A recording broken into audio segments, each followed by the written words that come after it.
Shalom, shalom. We want to give all praise and honor and glory to Yahweh, Bahashem, Yahweh Shai. Yahweh is the Heavenly Father, Yahweh Shai is the Son of the living power, the Messiah, which these are the true names of the Most High and His only begotten Son in the ancient Hebrew tongue, and Lashwan Kuadash, which means holy language.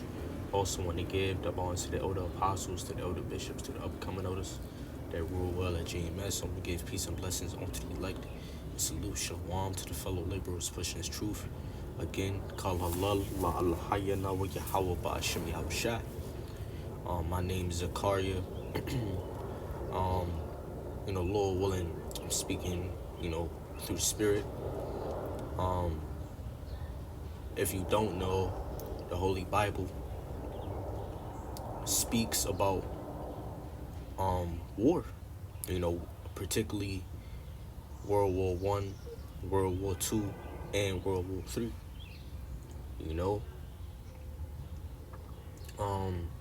The scriptures goes into that.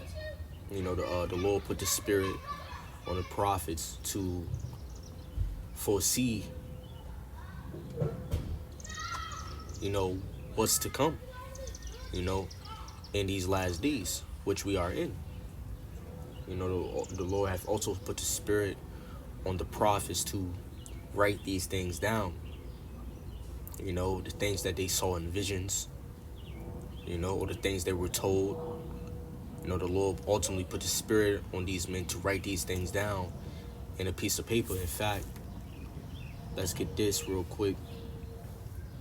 And ultimately, this all came about, me wanting to touch upon this. Ultimately, it's my reasonable service.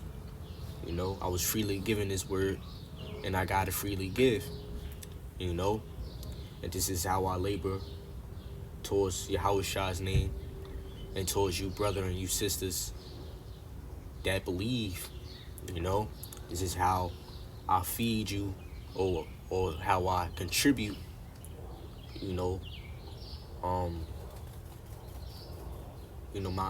How I contribute, my part in it. The scripture speaks about feeding the flock, feeding the sheep, feeding the lambs, and that's ultimately how I show my love, towards Yahweh Shai, which let's get the book of 2nd Esdras chapter 9 real quick. In fact, not 2nd Esdras chapter 9, 2nd Esdras chapter 10, not 10, Salaki.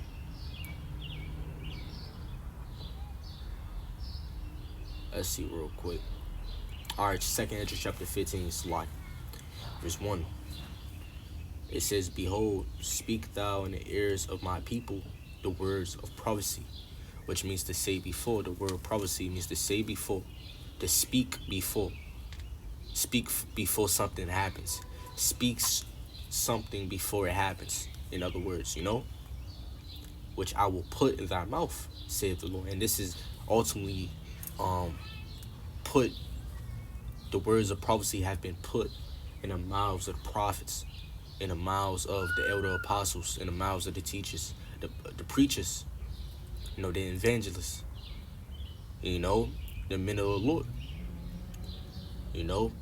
Ultimately, it was all ultimately the Spirit, if you will, the Spirit of the Most High that have taught these men, that have opened the mind of these men to teach unto the rest of the believers. It says, and caused them to be written in paper. And that's what the prophets have done. The men of the Lord have done. The Lord have ultimately put these words in paper. It says, for they are faithful and true. So these same scriptures that's in the Holy Bible are faithful and true. Right? And ultimately, the thing, or the specific matter that I want to go into is what's been happening recently, particularly in the Middle East, because the spirit that's being shown from the East is ultimately a sign.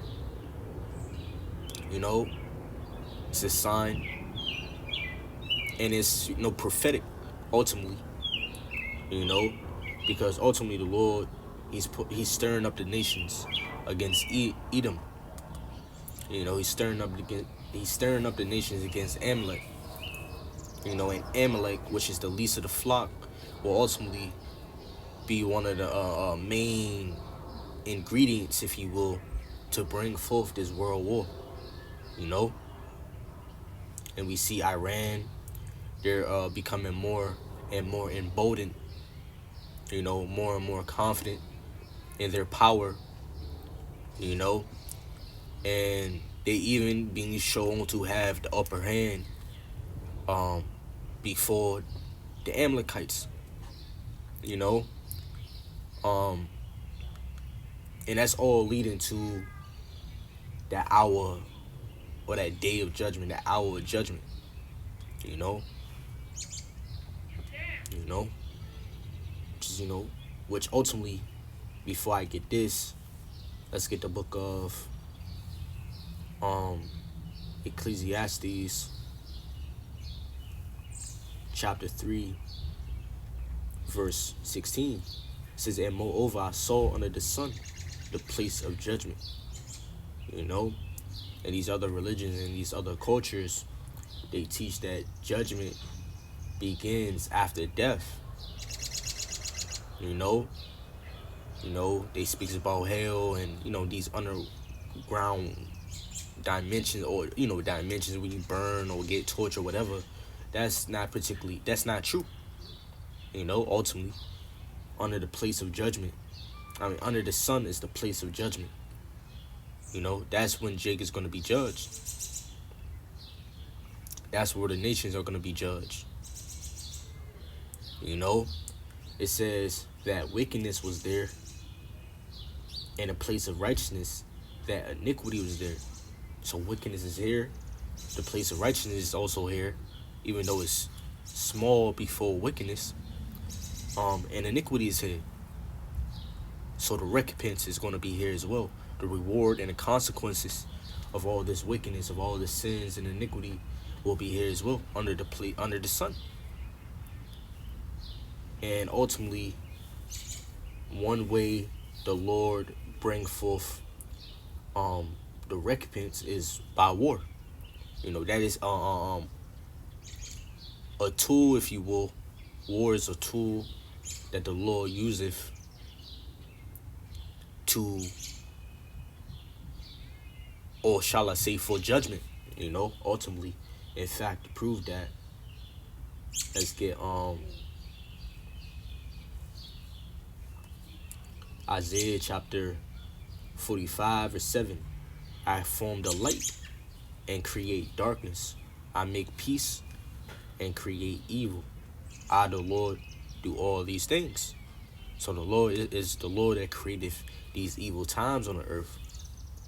It was the Lord that created World War I and World War II, and he want to bring forth World War III, which will ultimately become nuclear, and which will ultimately lead to America being destroyed by thermonuclear fire and radiation completely, and will also lead to Israel be destroyed as well. But America will be that place that will be ultimately destroyed completely and never built back up. And this is all prophesied in the Holy Bible. This is what the Spirit is saying. This is what the Spirit had been saying, or speaking, shall I say. And only they who were given the Spirit of God, who have been given the Comforter, the Spirit of truth, are the only ones who are able to grasp and comprehend the things of God. Whether it be his plans and his intents, his different pleasures and purposes. And ultimately the Lord have purposed for there to be a great destruction. In fact, let's get this real quick.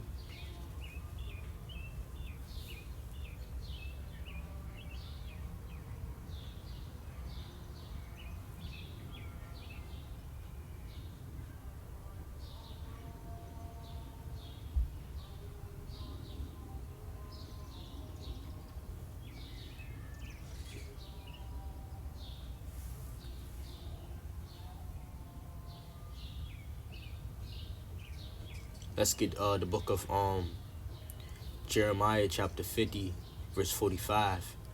Therefore, hear ye the counsel of the Lord, meaning what the Lord's plans. The Lord's purposes, the Lord's intent. In fact, let's go into these two words that's in His scripture.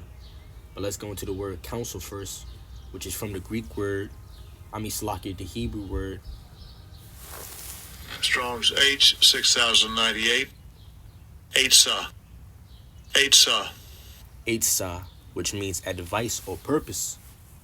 Going to the strong definitions, it goes into advice, by implication, plan, right? So this is the plan of the Lord. This is what He have planned from the beginning. Before this place was built, before America came to be, if you will, existed, before all things, this was really the Lord's plan. Because He's omniscient, first of all. So this is a bigger than man, a bigger than the earth, bigger than mankind. Invention, shall I say? This is an invention. That is not of the world. That is not. That is not earthly, but heavenly. And invention, the word invention goes into plan, as well, if I'm not mistaken. Verse 45, it says, therefore hear ye the counsel of the Lord, that He have taken against Babylon. Now Babylon is America. And ultimately, when you go into these other scriptures, Revelation, speaks about Babylon, the great Babylon, and the other scripture that speaks about the daughter of Babylon. That's a lot of those scriptures are referring to America. Why? Because what these teachers of these other religions, I forgot what they call them, theologians. Forgive me if I can't pronounce it. I may be saying the wrong word, but these people who are skilled, if you will, who are scholars when it comes to the Bible. They don't understand that this scripture or the Bible is full of dark sayings, parables, and symbolisms. And it's real hard it's a hard saying. It's real hard to understand unless you have been given a spirit and unless you have been taught by men who have the spirit. And of course, from time to time, the Lord, give understanding to the wicked or to the unbeliever from time to time. But as far as, the fullness of the part that we were given, you need the spirit, But anyways, when the scripture speaks about Babylon, Egypt, a lot of times it's referring to America. Because America is modern day Babylon. America is modern day Egypt. The Lord will use ancient names or ancient titles of ancient kingdoms and apply it to modern kingdoms. Why? Because there's similarities or parallels, if you will, between these kingdoms. And yeah. So going into it, verse 45, it says, therefore, hear ye the counsel of the Lord, that He hath taken against Babylon, America, right? It says, and His purposes. Let's go into that word, purposes. Just going the same thing, plan, but let's go into it. Thought, right? Let's go into the Hebrew word, Salaki. Strong's H 4284. Nachashava. Nachashava. Which is the strong definition. Entry. Salaki. Nachasheveth. Nachasheveth. So the strong definitions goes into intention, plan, whether bad, a plot, or good. So a plot, whether it be bad or good, and the Lord, his plan for this place and for the majorities in these nations and for the coming times is evil. And this is what the people don't understand. Just like the scriptures I read prior. He created the evil. He created peace. He created evil. And that's including war. You know? So the Lord, he's about to bring evil times. That's gonna disrupt the world as we know it. You know, the generations, your society as you know it, your comfortability as you know it. Right? The normal you as you know it is gonna change. Now these other countries, they're already in wartime spirit. But America, when World War III comes, it's gonna hit a lot of people hard, especially this Western world and America, especially America, So it also goes in thought. So this is the thought of Yahweh Ba'ashem Yahweh Shai. It says, verse 45, it says, therefore hear ye the counsel of Yahweh that he have taken against Babylon, and his purposes that he hath purposed against the land of the Chaldeans, which is going to America as well. Surely the least of the flock, which represents who? Amalek, which is a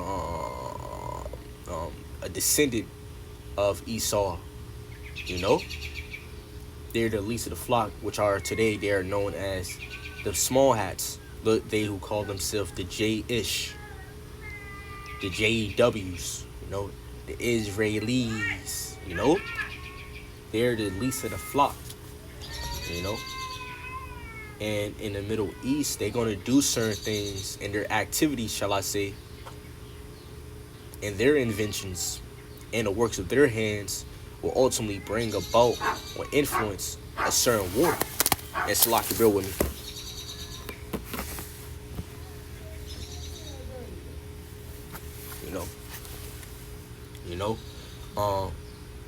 It says, surely the least of the flock shall draw them out. Surely he shall make their habitation desolate with them. So Amalek over there in the east, they're going to do certain things. Their activity is going to bring about an influence or cultivate some form of anger or spite or war. Surely he shall make their habitation desolate with them. And this is going to lead to America being destroyed. So ultimately, Amalek is going to lead America or draw America or be one of the reasons to America being destroyed. And that's what the scripture is going into.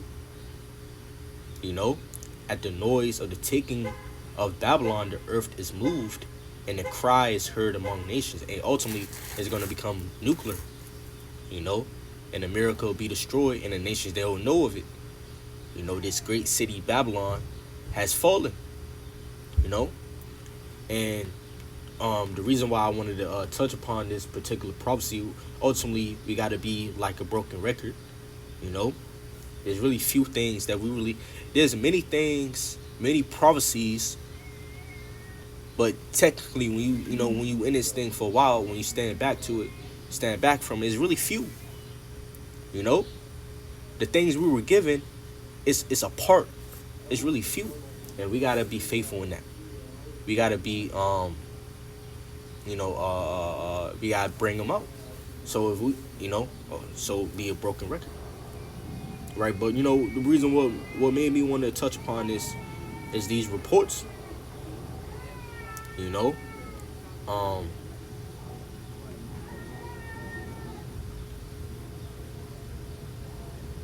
right, so 7 hours ago, the U.S., UK, and Canada strike Iran with more sanctions. West continues to attack Iran, hoping to cut them off from the financial markets, but the BRICS has given them new life and new prospects. And the reason why I wanted to bring this out is because Iran, which is a weaker nation compared to the U.S. and Russia, etc., right? Iran, they're becoming more emboldened, encouraged, confident, untamable, by these different sanctions and these different warnings and threats from the West, you know, and that's all a sign of what's to come, and BRICS could play a part in it, you know, you know, if you don't know about BRICS, go into that, and Russia playing a part in it as well. These other weaker nations becoming more untamable, and more confident, But let's get these scriptures real quick, because ultimately, Edris, he ultimately saw,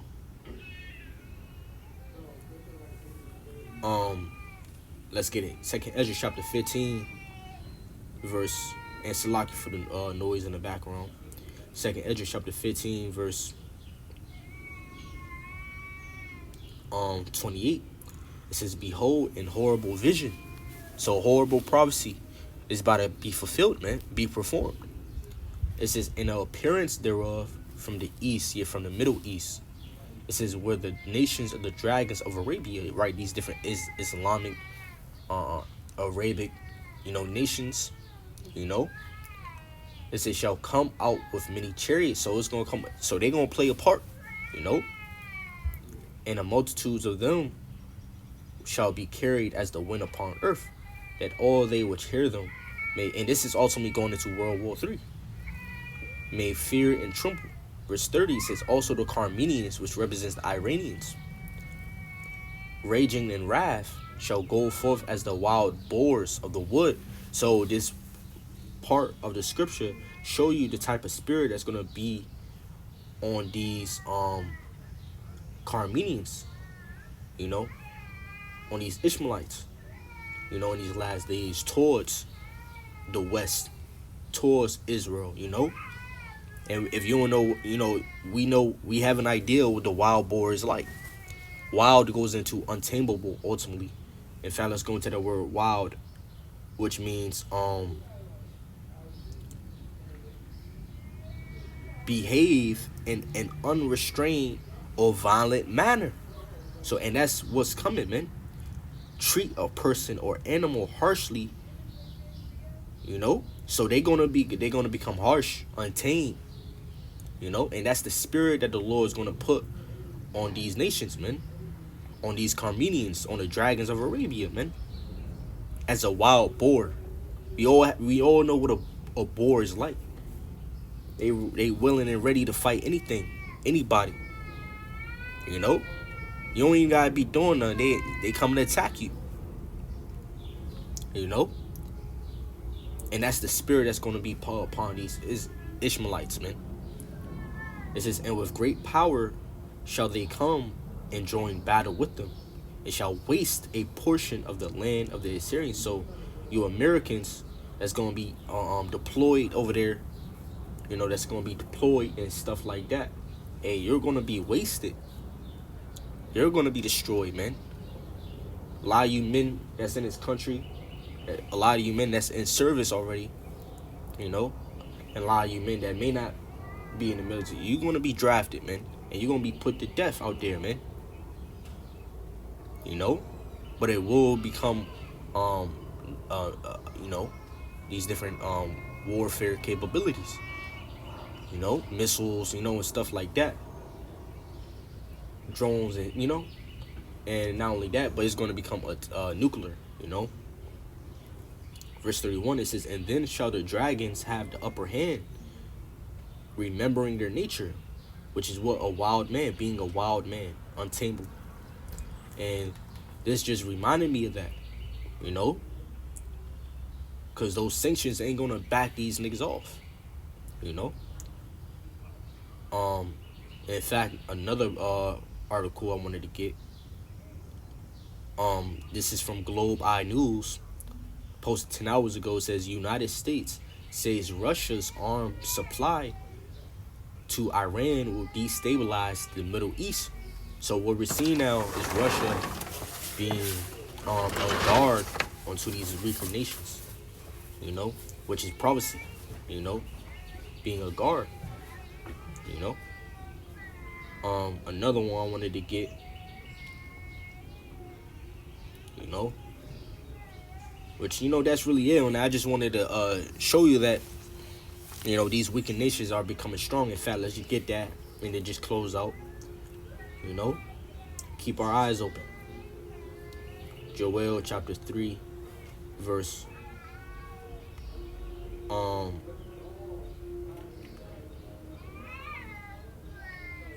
verse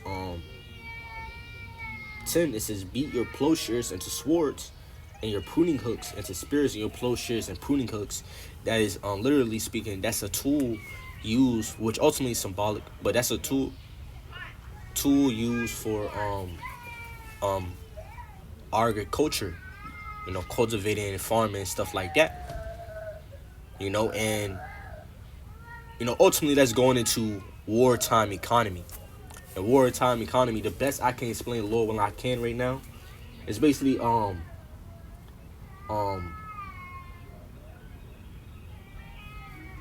taking away your energy from certain areas like agriculture and stuff like that, and focusing it all on war, defense, basically like your money and stuff like that, you know, your resources, and focus it all on your defense and your offense when it comes to war. That's called wartime economy. Look it up if you want, you know. In other words, you know, it says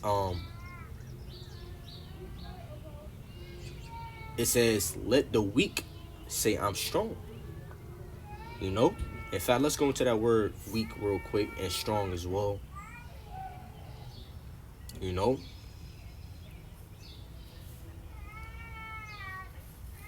And this is just few of the prophecies, you know, a little of the prophecies concerning World War III, and it's coming war, it's coming battle, you know. Matter of fact, let's go into the word strong, because that word weak don't really say nothing. I'm just, you know, I just want to see what it goes into.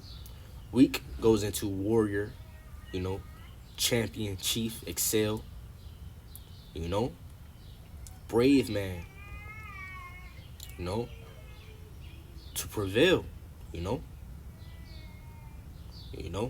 to confirm, you know. So, you know, I'm going to close off that. Lord willing, this lesson's edifying. I want to give honor to the elder apostles, to the elder bishops, to the unbecoming elders that rule well at G-Miss. I want to give peace and blessings unto you elect, and salute shalom to the fellow laborers pushing this truth, and all praise and honor and glory be to Yahweh, Bahashem, Yahweh Shai, Shalom.